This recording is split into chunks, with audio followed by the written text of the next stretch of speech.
Opinion Tamil பார்வையாளர் அனைவருக்கும் வணக்கம். நான் உங்கள் யாசேர். அம்பானி அதானி கிட்ட டெம்போவாக ராகுல் காந்தி கருப்பு பணத்தை வாங்கினார் அப்படின்னு சொல்லி பிரதமர் மோடி அவர்கள் தேர்தல் பிரச்சாரத்தில் பேசினது நம்ம எல்லோருக்குமே தெரியும். இப்படி மோடி அவர்கள் பேசியதற்கு எதிராக ஒருத்தர் லோக்பால் அமைப்பில் போய் ஒரு புகாரை தெரிவிச்சிருந்தார். இந்த புகார் மீதான விசாரணையை கடந்த வெள்ளிக்கிழமை நீதிபதி அவர்கள் விசாரித்தார். இந்த புகாரை விசாரித்த நீதிபதி மோடி அவர்களை தண்டிக்க முடியாதுன்னு சொல்லி தீர்ப்பு கொடுத்திருக்கிறாரு. இப்படி வெறுமன தீர்ப்பு கொடுத்திருந்தாலும் பரவாயில்ல, அந்த தீர்ப்புல நம்ம அதிர வைக்கும் அளவுக்கு பல்வேறு வார்த்தைகளை பயன்படுத்தியிருக்கிறாரு நீதிபதி. அப்படி அந்த தீர்ப்புல அவர் என்ன சொன்னார், அந்த நீதிபதியுடைய பின்னணி என்ன, எப்படியெல்லாம் நீதித்துறையை மோடி அரசு மோசமாக்கி இருக்கு, சுதந்திரமான செலவிடக்கூடிய அமைப்புகள்லாம் மோடி ஆட்சியில் எப்படி சீரழிஞ்சு போயிருக்கு என்பதை பற்றி தான் இந்த வீடியோவில் பார்க்க போகிறோம். இந்த வீடியோவை முழுமையாக பாருங்க. மறக்காம நம்மளுடைய ஒப்பீனியன் தமிழ் சேனலை சப்ஸ்கிரைब பண்ணிக்கோங்க. 5 साल से, लेकिन जब से चुनाव घोषित हुआ है, अंबानी अडानी को गाली देना बंद कर दिया. मैं आज तेलंगाना की धरती से पूछना चाहता हूं, जरा ये शाहजादे घोषित करें चुनाव में ये अंबानी अडानी से कितना माल उठाया है, काले धन के कितने बोरे भर करके रुपये मारे हैं, क्या टेम्पो भर करके नोटे कांग्रेस के लिए पहुंची है क्या? கடந்த மே 8ஆம் தேதி தெலுங்கானால தேர்தல் பிரச்சாரத்தில் பேசக்கூடிய மோடி அவர்கள் கருப்பு பணம் கட்டுக்கட்டாக கண்டெய்னர் வழியாக ராகுல் காந்திக்கு அம்பானி அதானி அனுப்பி வச்சிருக்கிறாங்க. அதனால தான் ஒரே இரவுல பார்த்தீங்கன்னா அதானி அம்பானி குறித்து பேசுவதையே ராகுல் காந்தி நிறுத்திட்டாரு.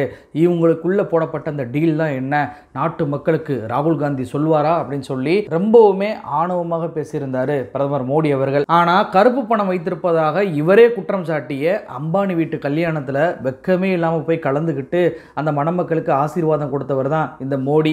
ஆனா ராகுல் காந்தி, இவர் யார் மீது குற்றம் சாட்டினாரோ அந்த ராகுல் காந்தி அந்த கல்யாணத்துக்கு போகவே இல்லை. இது குறித்து விரிவான வீடியோ நம்ம ஏற்கனவே நம்ம சேனல்ல போட்டிருந்தோம். சரி, இப்படியான சூழ்நிலையில் மே 8ஆம் தேதி மோடி அவர்கள் இப்படி பேசிய பின்பு மே 9ஆம் தேதி லோக்பால் அமைப்பில் இது குறித்து ஒருத்தர் புகார் அளிக்கிறார். லோக்பால் அமைப்புனா என்ன அப்படின்னா ஆன்டி கரப்ஷன் பாடி, அதாவது பிரதமராக இருக்கட்டும், அதே போல் ஒன்றிய அமைச்சர்களாக இருக்கட்டும், எம்பிக்களாக இருக்கட்டும், குரூப் ஏ ஆஃபீஸராக இருக்கட்டும், இப்படி அரசு சார்ந்த மக்கள் பிரதிநிதிகள் அலுவலர்கள்லாம் இருக்காங்கல்ல, இவங்க ஊழல் பண்ணாங்கன்னா இதனை எதிர்த்து இந்த லோக்பால் அமைப்பு விசாரணைக்கும் அந்த மனுக்கள்லாம் ஏற்றுக்கொண்டு அவர்களுக்கு தண்டனை கொடுக்கும். இதுதான் இந்த லோக்பால் அமைப்பு. இந்த லோக்பால் அமைப்பில் ஒருத்தர் புகார் கூறாரு. இவர் யாருன்னு தெரியாது. ஏன்னா லோக்பால் அமைப்பை பொறுத்த வரைக்கும் யார் புகார் கூறாங்கன்ற தகவலை வெளியிடக்கூடாது அப்படின்றது ஒரு ரூலா இருக்கு.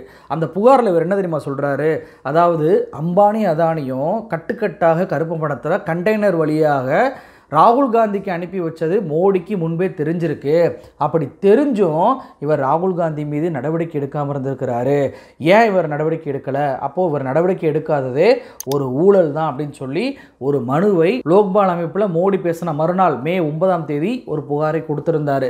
இந்த மனு மீதான விசாரணை தான் கடந்த வெள்ளிக்கிழமை விசாரணைக்கு வந்துச்சு. இந்த மனுவை நீதிபதி அவர்கள் விசாரிப்பார்னு சொல்லி பார்த்தா உடனே தீர்ப்பு கொடுக்கிறாரு. அந்த தீர்ப்புல நம்மே அதிர வைக்கக்கூடிய பகீர் தகவல்கள் இருக்கு. அதுல அவர் என்ன தெரியுமா சொல்றாரு, மனுதாரரை திட்டுறாரு. அதாவது லோக்பாலில் இப்படி புகார் கொடுத்தார்ல, அவர் திட்டி இந்த ஸ்டேட்மெண்ட்டை வச்சு எப்படிங்க மோடி குற்றவாளி நம்மளால் ஏற்றுக்கிற முடியும், இது அன்ஃபர்த்தமபுளாக இருக்குது அப்படின்றாரு. அன்ஃபர்த்தமபுள்னா என்ன அப்படின்னா இவரால் அதை புரிஞ்சுக்கிறவே முடியலையா, ஒரு வினோதமாக இருக்கான். பொதுவாக நம்மளுடைய வழக்காடு மொழியில் என்ன சொல்லுவாங்க, என்னையா கிச்சன் பக்கத்தில் போய் டாய்லெட்டை கட்டி வச்சிருக்குன்னு சொல்லுவாங்கள்ல, அந்த மாதிரி இது எதுக்காக இவர் பண்ணாருன்றதே புரியலை அப்படின்ற அளவுக்கு மனுதாரரை திட்டுறாரு இந்த நீதிபதி. திட்டிட்டு என்ன சொல்றாரு, மோடி கொடுத்த ஒரு ஸ்டேட்மெண்ட் என்பது ஒரு ஷேடோ பாக்ஸிங் அப்படின்றாரு. நிழல் குத்துச்சண்டை போல எதிர்க்கட்சிகளை ஓரங்கட்டுவதற்காக தேர்தல் பிரச்சார யுத்தியா தான் இதை மோடி அவர்கள் பேசினாரே தவிர இது ஒரு ஃபேக்ட் அல்ல, ஒரு அவதானிப்பு, ஒரு ஊகம் தான். இதெல்லாம் வச்சுக்கிட்டு மோடி மீது எப்படி குற்றம் சாட்ட முடியும், இந்த குற்றச்சாட்டு உண்மைக்கு புறம்பானது, சரிபார்க்க முடியாத ஃபேக்டா இருக்கு அப்படின்னு சொல்லி தன்னுடைய 8 பக்க தீர்ப்பை வாசிருக்கிறாரு இந்த நீதிபதி. இந்த 8 பக்கத்திலேயுமே பார்த்தீங்க அப்படின்னா மோடின்ற வார்த்தையோ பிஎம்ன்ற வார்த்தையோ எந்த இடத்துலையுமே இல்லை. எல்லா இடத்துலையுமே அவர் அவர் அவர் அப்படின்னு தான் இருக்கு. இப்படியான தீர்ப்பை கொடுக்கக்கூடிய இந்த நீதிபதி அதே தீர்ப்பில் என்ன தெரியுமா சொல்றாரு? அதாவது மக்கள் பிரதிநிதிகள் தப்பு பண்ணாங்க அப்படின்னா அவங்க எவ்வளவு பெரிய உயர் பதவியில் இருந்தாலும் சரி அவங்கள உடனடியாக நாங்கள் விசாரிப்போம். அப்படிப்பட்ட அதிகாரம் கொண்ட அமைப்பு தான் இந்த லோக்பால் அப்படின்னு சொல்லி அந்த தீர்ப்பில் குறிப்பிட்டிருக்கிறாரு இந்த நீதிபதி. நான் என்ன கேட்கிறேன் அப்படின்னா, மனுதாரர் போட்ட புகாரை இந்த அளவுக்கு திட்டுவதற்கு அவர் என்ன தப்பான புகார் கொடுத்தாரு? நியாயப்படி அம்பானி அதானி கருப்பு பணத்தை ராகுல் காந்திக்கு கொடுத்தார் அப்படின்னு சொன்னாங்க அப்படின்னா உடனே அதை விசாரிக்க வேண்டியது ஈடியும் சிபிஐயும் தான். ஆனால் அவங்க இது வரைக்கும் காங்கிரஸ் புகார் கொடுத்தும் கூட விசாரிக்கவே இல்லை. அந்த புகார் இன்னும் அப்படியே தான் இருக்கு. அப்படி இருக்கும்போது லோக்பாலாவது பிரதமர் மோடி மீது நடவடிக்கை எடுக்கணும். ஏன்னா இவருக்கு தெரிஞ்சே கண்டெய்னர் போனது தெரிஞ்சுமே அமைதியாக இருப்பது ஒன்று ராகுல் காந்தியை காப்பாற்றுறாரு, இல்லைன்னா அம்பானி அதானியை காப்பாற்றுறாரு. அப்போ இந்த ரெண்டு பேரில் யாரை காப்பாற்றுறவோ ஒருவருக்காக தன்னுடைய அதிகாரத்தை பயன்படுத்தாமல் இருப்பதே ஒரு ஊழல் தானே. அப்போ இவர் போட்ட மனு என்பது சரியானது தானே. ஆனால் இந்த நீதிபதி என்ன சொல்றாரு? ஷேடோ ஃபைட்டிங்ன்றாரு, அன்ஃபர்த்தமபிள்ன்றாரு. அதே போல மோடி அவர்கள் இது தேர்தல் பிரச்சாரத்துக்காக சொன்னது தான், எதிர்க்கட்சியில் ஓரங்கட்டுவதற்காக சொன்னது தான் அப்படின்னு சொல்றாரு. நான் என்ன கேட்கிறேன் அப்படின்னா, இதை மோடியே சொல்லவே இல்லையே. நான் இப்படி ராகுல் காந்தி மீது வைத்த குற்றச்சாட்டு என்பது ஒரு எலெக்ஷன் ஜும்லா தான் அப்படின்னு சொல்லி மோடி எங்கேயாவது சொன்னாரா? மோடி சொல்லவே இல்லை. அப்ப மோடி சொல்லாததையே இங்க நீதிபதி தாமாக முன் வந்து சொல்வது ஏன்? தீர்ப்புல மோடி பிரதமர் அப்படின்ற வார்த்தையே ஏன் இல்லை? தெள்ள தெளிவாக வீடியோ இருக்கு, அதில் மோடி அவர்கள் வெளிப்படையாக பேசியிருக்கிறாரு. அப்படி இருந்தும் இது சரிபார்க்க முடியாத ஃபேக்ட்னு சொல்லி இந்த நீதிபதி குறிப்பிட்டது ஏன்? அப்போ இந்த நீதிபதி என்ன சொல்றாரு? இது உண்மைக்கு புறமானது, இது கற்பனையானது, இது யூகம்ன்றாரு. அப்போ யூகத்தின் அடிப்படையில் இவர் தலைவர் மீது வைத்த குற்றச்சாட்டு என்பது பொய் அப்படின்றது இந்த நீதிபதியோட தீர்ப்பு மூலமாக தெரிஞ்சுக்கிற முடியுதுல. அப்போ தேர்தல் ஆணையம் என்ன பண்ணியிருக்கணும்? தேர்தல் பிரச்சாரத்தில் மோடி அவர்கள் இப்படி சொன்னதற்காகவே இவர் மீது நடவடிக்கை எடுத்திருக்கணுமா இல்லையா? அப்போ ஏன் தேர்தல் ஆணையம் நடவடிக்கை எடுக்கல? சரி, இப்போ இந்த நீதிபதி இப்படி தீர்ப்பில் இப்படி சொல்லியிருக்கிறாரு, இதை வச்சாவது தேர்தல் ஆணையம் அவர் மீது நடவடிக்கை எடுப்பாங்களா? அவருடைய எம்பி பதவியை பறிப்பாங்களா? சரி, இதெல்லாம் கூட விட்டுருங்க. இந்த அம்பானி அதானியும் தன்னை பற்றி ஒருத்தர் இப்படி சொல்றாரு, இப்படியான அவதூறை பரப்பி இருக்கிறாரு, உடனடியாக மோடி மீது அவதூறு வழக்கு தொடர்ந்து இருக்கணுமா இல்லையா? ஏன் அவர்கள் ரெண்டு பேருமே அவதூறு வழக்கு தொடரவே இல்லை?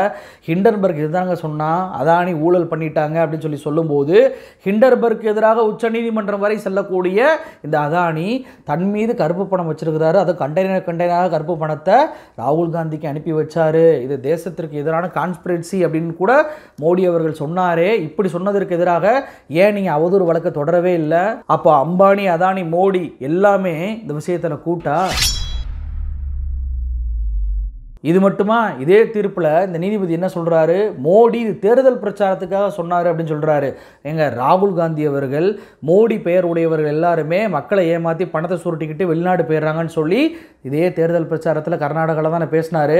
அப்போ ராகுல் காந்தியும் அப்போதே தேர்தல் பிரச்சாரத்தில் பேசினதாங்க அதை மோடியை ஓரங்கட்டுவதற்காக பேசினதுன்னு சொல்லி ஏற்றுக்கிறாம அவருக்கு 2 ஆண்டு சிறை தண்டனையை கொடுத்து அவருடைய எம்பி பதவியை பறித்து அவருடைய வீட்டை எல்லாம் பறிச்சாங்களே. அவரை வந்து குஜராத் ட்ரையல் கோர்ட்ல இருந்து குஜராத்தோடைய செஷன் கோர்ட்டு, அதுக்கப்புறம் குஜராத்தோடைய ஹைகோர்ட்டு, உச்சநீதிமன்றம் வரைக்கும் அலைய விட்டாங்களே. அப்போ மோடிக்கு ஒரு நியாயம், ராகுல் காந்திக்கு ஒரு நியாயமா? இதுவே ராகுல் காந்தி இதே தேர்தல் பிரச்சாரத்தில் மோடிக்கு சுவிஸ் பேங்க்ல அக்கௌண்ட் இருக்கு, கோடி கோடியா கருப்பு பணத்தை பதுக்கி வச்சிருக்காரு அப்படின்னு சொல்லி ஒரு குற்றச்சாட்டை சொல்லி இருந்தா இதே போல பாஜக கடந்து போயிருக்குமா? இதே போல இந்த லோக்பால் அமைப்போட நீதிபதி தேர்தல் பிரச்சாரத்துக்காக சும்மா சொன்னதுங்கன்னு சொல்லி ஏத்துட்டு போயிருவாரா? இதை பார்க்கும்போது நமக்கு எப்படி இருக்கு?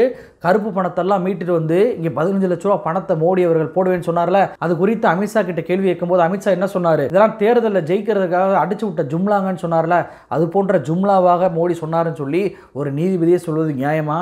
இதெல்லாம் கூட விடுங்க. அண்ணா ஹசாரே லோக்பால் அமைப்பை உருவாக்க வேண்டும் என்பதற்காக காங்கிரஸ் ஆட்சிக்கு எதிராக மிகப்பெரிய சாகும் வரை உண்ணாவிரதம்லாம் நடத்தினார்ல. இந்த லோக்பால் அமைப்பு இன்னைக்கு கரைபட்டு போயிருச்சு. இன்னைக்கு லோக்பால் அமைப்பில் யாராக இருந்தாலும் விசாரிக்கலான்றதான சட்டமாக இருக்குது. அப்படிப்பட்ட சட்டம் கொண்டக்கூடிய இந்த லோக்பால் அமைப்பில் மோடியை விசாரிக்க முடியாது, மோடி சொன்னது சரிதான், அது தேர்தல் பிரச்சாரத்துக்காக ஓரங்கட்டதுக்காக சொன்னாருன்னு சொல்லி ஒரு நீதிபதி தீர்ப்பு வசிக்கிறாரே. இந்த தீர்ப்புக்கு எதிராக அண்ணா ஹசாரேவுடைய குரல் தான் என்ன? ஏன் அண்ணா ஹசாரே குரல் கொடுக்கல?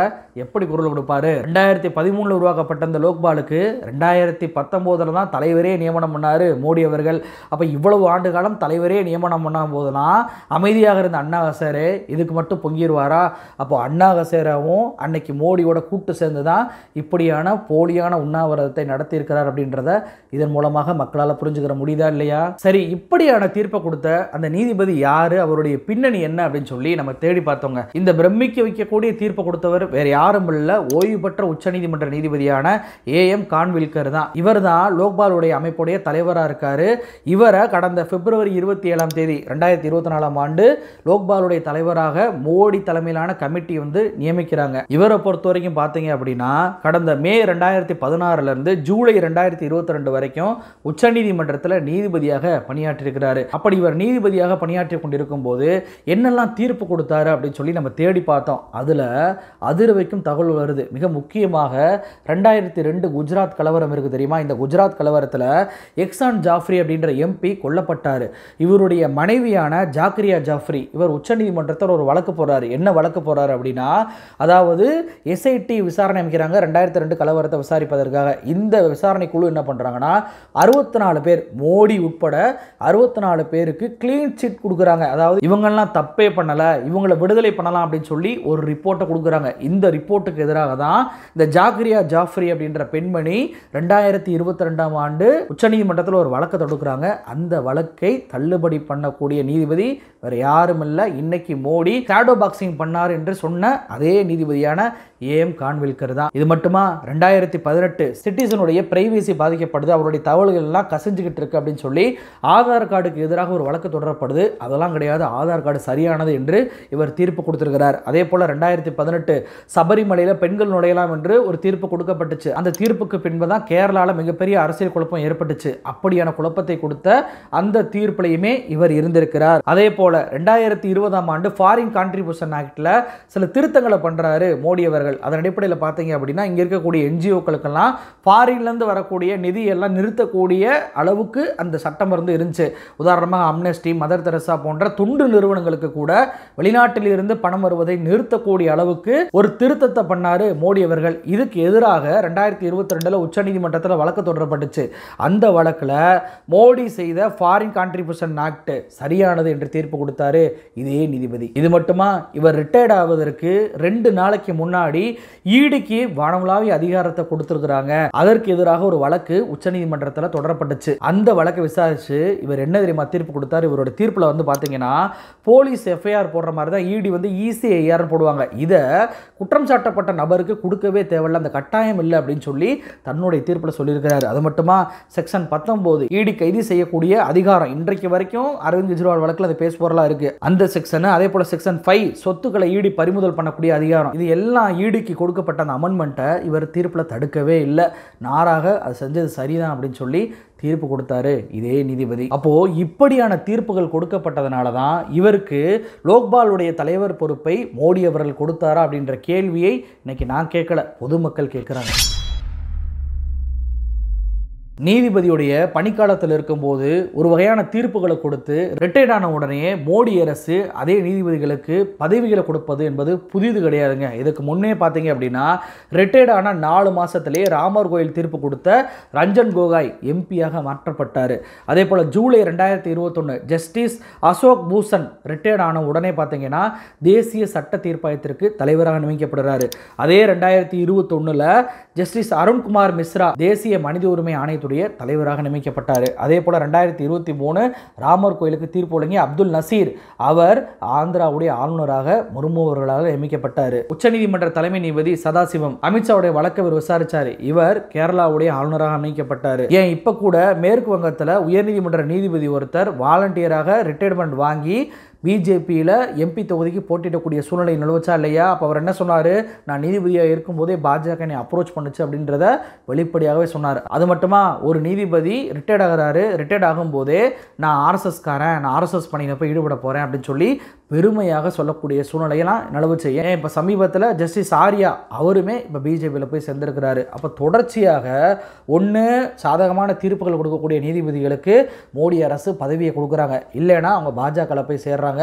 பாஜக சார்பாக அவங்களுக்கு தேர்தலில் போட்டியிடுவதற்கான டிக்கெட் என்பது கொடுக்கப்படுது. அப்போ இங்கே நீதிபதிகளுக்கு நீங்கள் ரிட்டையர்ட் ஆனீங்கன்னா இப்படிப்பட்ட ஆஃபர் உங்களுக்கு இருக்குது அப்படின்ற ஒரு ஆசைகள் காட்டப்படுவதனாலே என்னவோ இப்படியான தீர்ப்புகள் நீதிபதிகள் கொடுக்கிறார்களா என்ற அச்சம் இன்னைக்கு பொதுமக்களுக்கு இந்த லோக்பாலுடைய தீர்ப்பு வச்சு பார்க்கும்போதே ஏற்பட்டிருக்கிறதோ என்ற கேள்வி இன்னைக்கு உருவாயிருக்கு. நான் என்ன கேட்குறேன், லோக்பால்னா என்னங்க? லோக்பாலை பொறுத்த வரைக்கும் அவர் பிரதமராக இருந்தாலும் சரி, எம்பிக்களாக இருந்தாலும் சரி, ஒன்றிய அமைச்சர்களாக இருந்தாலும் சரி, யாராக இருந்தாலும் எவ்வளவு பெரிய உயர் பதவியில் இருந்தாலும் அவர்களை விசாரித்து அவர்களுக்கு தண்டனை கொடுக்கக்கூடிய அமைப்பு தானே லோக்பால். ஆனால் அந்த அமைப்பு மோடியை கூப்பிட்டு விசாரிச்சாங்களா? விசாரிக்கவே இல்லை. பிரதமர் என்ற வார்த்தையும் மோடின்ற வார்த்தையும் கூட தன்னுடைய தீர்ப்பில் அவங்க பயன்படுத்தவே இல்லை. அப்புறம் எதற்கு இந்த லோக்பால் அமைப்பு? லோக்பால் அமைப்பும் இன்னைக்கு கரைபடைஞ்ச அமைப்பாக மாறிடுச்சு அப்படின்னா அந்த அமைப்பால் எப்படி தவறு செய்யக்கூடிய பிரதமரையோ ஒன்றிய அமைச்சரையோ எம்பிக்களையோ தண்டிக்க முடியும்? அப்போ இது தேவையில்லாத ஒரு அமைப்பாக மாறிடுச்சு. இந்த லோக்பால் அமைப்புடைய சட்டங்கள் வலுவாக இருந்தும் அதில் இருக்கக்கூடிய தலைவர்கள் தங்களுடைய பொறுப்பை உணர்ந்து செயல்படலை அப்படின்னா அந்த பதவியே தேவையில்லாதது தானே. அப்போது சுதந்திரமாக செயல்படக்கூடிய தேர்தல் ஆணையம் என்பது இன்னைக்கு மோடிக்கு ஆதரவாக செயல்பட்டு கொண்டிருக்கிறது. நியாயமாக இருக்கக்கூடிய லோக்பால் என்பது மோடிக்கு ஆதரவாக மாறிவிட்டது. நியாயமாக இருக்கக்கூடிய சபாநாயகர் பதவி என்பது மோடிக்கு ஆதரவாக மாறிவிட்டது.